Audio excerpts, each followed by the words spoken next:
Power stations किसी शहर में हजारों घरों में बिजली कैसे पहुंचाते हैं? क्या वे किसी बहुत बड़ी बैटरी का इस्तेमाल करते हैं?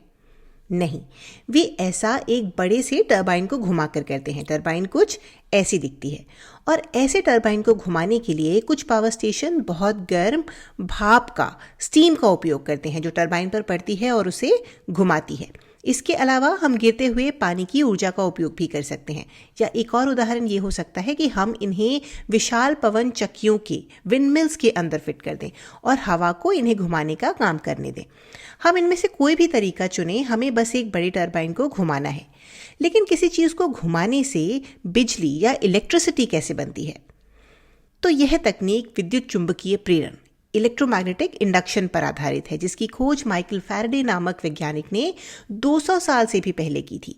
मूल विचार यहाँ ये है कि यदि हम एक तार लेते हैं और उसे एक चुंबकीय क्षेत्र के एक मैग्नेटिक फील्ड के अंदर ऊपर या नीचे घुमाते हैं तो इससे एक विद्युत धारा प्रेरित होती है। तो हमें बस इन बड़े टरबाइनों से तार की एक कुंडली जोड़नी है और कुंडली को एक चुंबकीय क्षेत्र के अंदर रखना है। जैसे जैसे टरबाइन घूमती है कुंडली घूमने लगती है और तार चुंबकीय क्षेत्र के अंदर ऊपर और नीचे जाने लगते हैं। इससे विद्युत धारा प्रेरित होती है और अब इसका इस्तेमाल रोशनी के लिए किया जा सकता है।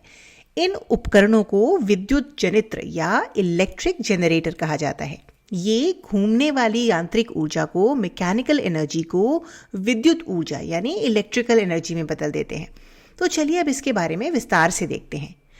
तो सबसे पहले तो ये पता लगाते हैं कि एक बार जब ये कुंडली घूमना शुरू करती है तो इसमें धारा किस दिशा में प्रवाहित होती है। तो मान लीजिए कि हमारे उदाहरण में कुंडली दक्षिणावर्त क्लॉकवाइज घूमती है, कुछ इस तरह से। अब हम इस धारा की दिशा का पता कैसे लगाएं? तो हम फ्लेमिंग का दक्षिण हस्त नियम, फ्लेमिंग्स राइट हैंड रूल पढ़ चुके हैं, जो कहता है कि अगर हम अपने दाहिने हाथ की उंगलियों को इस तरह फैलाते हैं कि वे एक दूसरे के लंबवत यानी परपेंडिकुलर हों और अंगूठा तार की गति की दिशा को दर्शाए यानी वह दिशा जिसमें हम तार को धकेल रहे हैं, और तर्जनी यानी हमारी फोर फिंगर चुंबकीय क्षेत्र की दिशा को दर्शा रही हो, तो हमारी मध्यमा मिडिल फिंगर हमें धारा की दिशा बताती है। तो हमें बस अपने दाहिने हाथ को इस तरह रखना है कि अंगूठा और तर्जनी क्रमशः कुंडली की गति और चुंबकीय क्षेत्र की दिशा में हो, तो मध्यमा मिडिल फिंगर हमें धारा की दिशा बताएगी। तो चलिए इस गुलाबी तार पर जो ऊपर की ओर जा रहा है, जैसा कि आप देख सकते हैं, और इस नीले तार पर जो नीचे की ओर जा रहा है, इन दोनों पर दक्षिण हस्त नियम लगाते हैं। अब इससे पहले कि हम साथ में इसे करें, एक बार आप खुद से कोशिश करिए। अपने दाहिने हाथ का इस्तेमाल कीजिए और देखिए कि क्या आप गुलाबी और नीले तार में धारा की दिशा का पता लगा सकते हैं। ठीक है, तो अगर आपने कोशिश कर ली है तो चलिए साथ में पहले गुलाबी तार से शुरू करते हैं। अब क्योंकि गुलाबी तार ऊपर की ओर जा रहा है, अंगूठा ऊपर की ओर होना चाहिए। चुंबकीय क्षेत्र दाईं ओर है, इसलिए तर्जनी फोर फिंगर दाईं ओर होनी चाहिए। और इसलिए अगर हम अपनी उंगलियों को इस तरह से सेट करते हैं तो ये ऐसा दिखेगा। चूंकि मध्यमा हमारी मिडिल फिंगर अंदर की ओर इशारा कर रही है, इसका मतलब है कि गुलाबी तार में धारा स्क्रीन में अंदर की ओर होनी चाहिए। इसी तरह से नीले तार के लिए, नीला तार अभी नीचे की ओर जा रहा है, इसलिए अंगूठा नीचे की ओर इशारा करेगा, तर्जनी अभी भी दाईं ओर इशारा कर रही होगी। और अगर हम दाहिने हाथ को अब इसके हिसाब से सेट करते हैं तो ये ऐसा दिखेगा। मध्यमा स्क्रीन के बाहर की ओर इशारा कर रही है, इसका मतलब है कि नीले तार में धारा स्क्रीन से बाहर की ओर आ रही है। यानी अगर यहाँ एक तार ऊपर की ओर जा रहा है तो धारा स्क्रीन के अंदर की ओर जा रही है, और अगर तार नीचे की ओर आ रहा है तो धारा स्क्रीन के बाहर की ओर आ रही है। इसे याद रखिएगा, ये आगे हमारे काम आएगा। तो अब चलिए हाथों को हटा देते हैं और धारा को दर्शाने के लिए तीर के निशान लगाते हैं।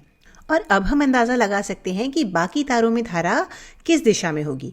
चूंकि धारा को गुलाबी तार से नीले तार की ओर बहना है तो इस तार में धारा इस दिशा में बहेगी, उसके बाद यहाँ धारा इस दिशा में होगी और फिर धारा यहाँ से बाहर जा रही है। यह उस बाहरी परिपथ में एक्सटर्नल सर्किट में जा रही है जहाँ कोई डिवाइस जैसे एक बल्ब लगा हो सकता है, हम उसे बाद में देखेंगे। फिर धारा इस तरह से वापस आती है और इस दिशा में बहती है, और धारा इस तरह बहती रहती है क्योंकि कुंडली लगातार घूम रही है। क्योंकि हम देख सकते हैं कि गुलाबी तार अभी भी ऊपर जा रहा है और नीला तार अभी भी नीचे आ रहा है, जब तक कि हम इस बिंदु पर नहीं आ जाते। क्योंकि अब गुलाबी तार नीचे की ओर जाने लगता है और नीला तार ऊपर की ओर जाने लगता है। क्या आप ये देख पा रहे हैं? फिर से अगर हम पीछे जाएं और फिर से वापस आएं तो ध्यान दीजिए कि गुलाबी तार नीचे आ रहा है और नीला तार ऊपर जा रहा है। इसका मतलब है कि अब गुलाबी तार में धारा स्क्रीन से बाहर की ओर आनी चाहिए, क्योंकि हमने पहले ही अपने दक्षिण हस्त नियम का इस्तेमाल करके देखा था कि जब तार नीचे जा रहा है तो धारा बाहर की ओर होनी चाहिए, और नीले तार में जो अब ऊपर जा रहा है धारा अब भीतर की ओर होनी चाहिए। दूसरे शब्दों में कहें तो धारा ने अपनी दिशा बदल ली है। ये एक बात बहुत महत्वपूर्ण है। तो धारा अपनी दिशा बदल लेती है और ये इस तरह से तब तक बहती रहती है जब तक कि फिर से गुलाबी तार बाईं ओर नहीं आ जाता, क्योंकि अब फिर से गुलाबी तार ऊपर जाने लगता है और नीला तार नीचे जाने लगता है, और इसकी वजह से गुलाबी तार में धारा अंदर की ओर होगी और नीले तार में अब धारा बाहर की ओर होगी, यानी धारा फिर से उलट जाएगी। तो हर बार जब हमारी कुंडली इस स्थिति में होती है, यानी चुंबकीय क्षेत्र के लंबवत परपेंडिकुलर होती है, हम देखते हैं कि धारा की दिशा पलट जाती है। और इसीलिए अगर अब हम पूरा एनिमेशन देखते हैं तो ये कुछ इस तरह दिखता है। हर बार जब कुंडली स्थिति में आती है, यानी चुंबकीय क्षेत्र के लंबवत होती है, तो धारा की दिशा बदलती है। अब जाहिर है कि एनिमेशन में हम रुक रहे हैं। जब हमारी कुंडली चुंबकीय क्षेत्र के लंबवत होती है, हम एनिमेशन को आपको दिखाने के लिए रोक रहे हैं ताकि आप धारा की दिशा को बदलते हुए देख सकें। लेकिन असलियत में कुंडली लगातार घूमती रहती है और कोई रुकावट नहीं आती, कोई झटके से गति नहीं होती, कोई जर्क मोशन नहीं होता, जैसा कि हम यहाँ देख रहे हैं।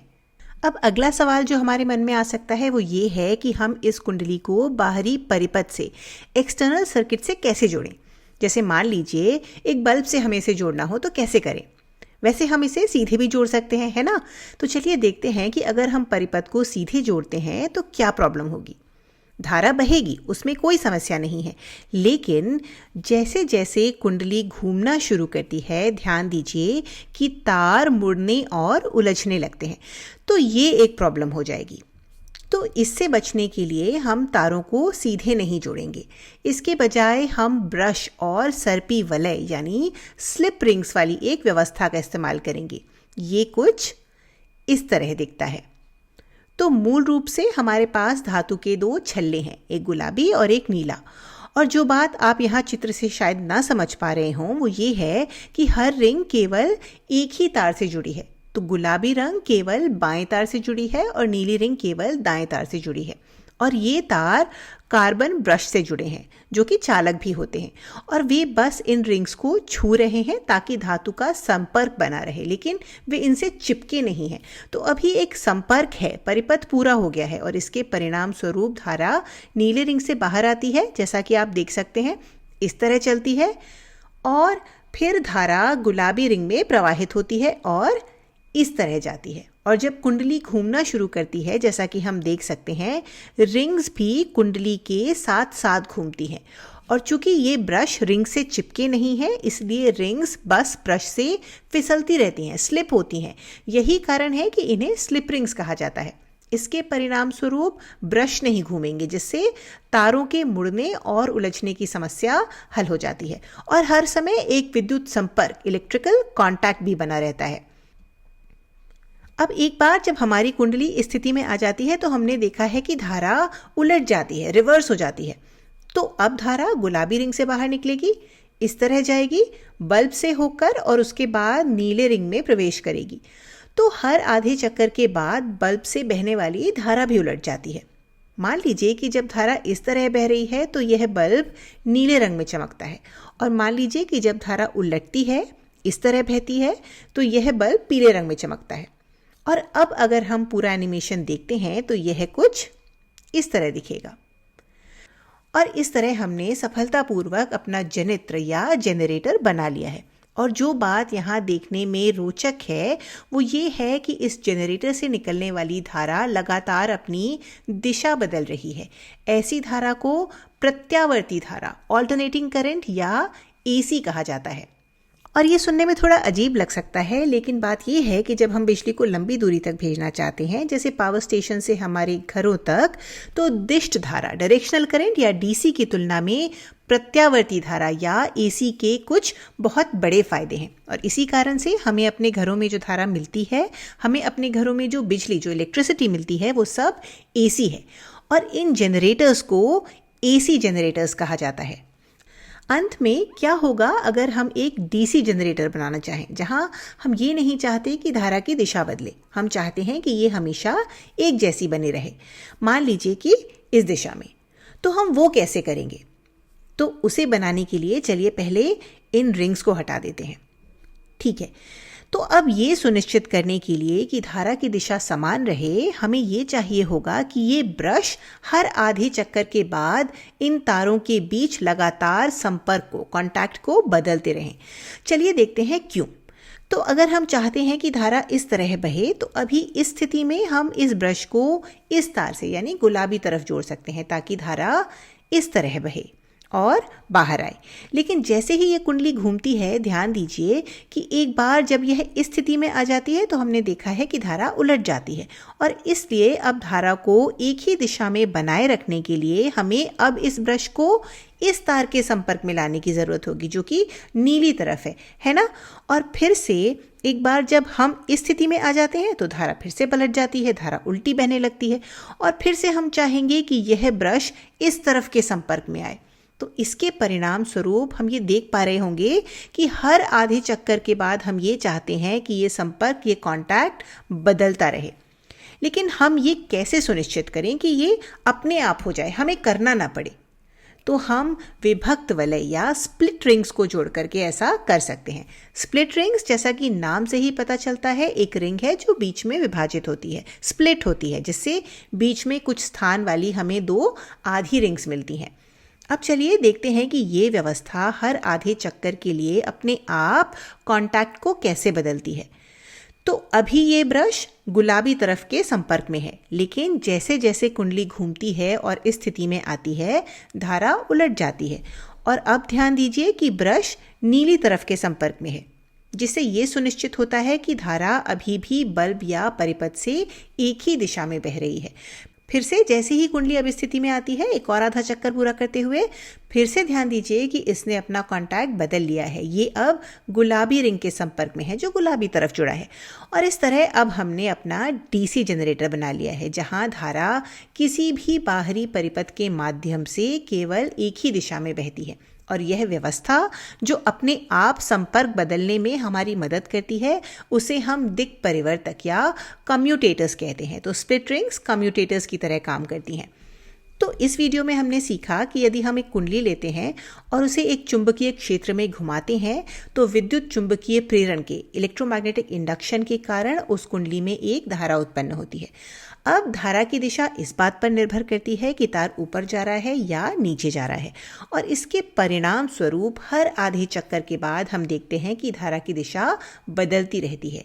और इसलिए इस जनरेटर को एसी जनरेटर कहा जाता है, क्योंकि यह एक प्रत्यावर्ती धारा, ऑल्टरनेटिंग करंट उत्पन्न करता है, एक ऐसी धारा जिसकी दिशा लगातार बदलती रहती है। वहीं दूसरी ओर यदि हम स्प्लिट रिंग्स का इस्तेमाल करते हैं तो ये कम्यूटेटर की तरह काम करती हैं, जिसकी वजह से हर आधे चक्कर के लिए संपर्क बदलता रहता है, और ये सुनिश्चित होता है कि बाहरी परिपथ में धारा की दिशा न बदले। इसे हम डीसी जनरेटर कहते हैं, और इस तरह से हम कुछ चुंबकों के बीच बस एक कुंडली को घुमाकर बिजली यानी इलेक्ट्रिसिटी जनरेट कर सकते हैं।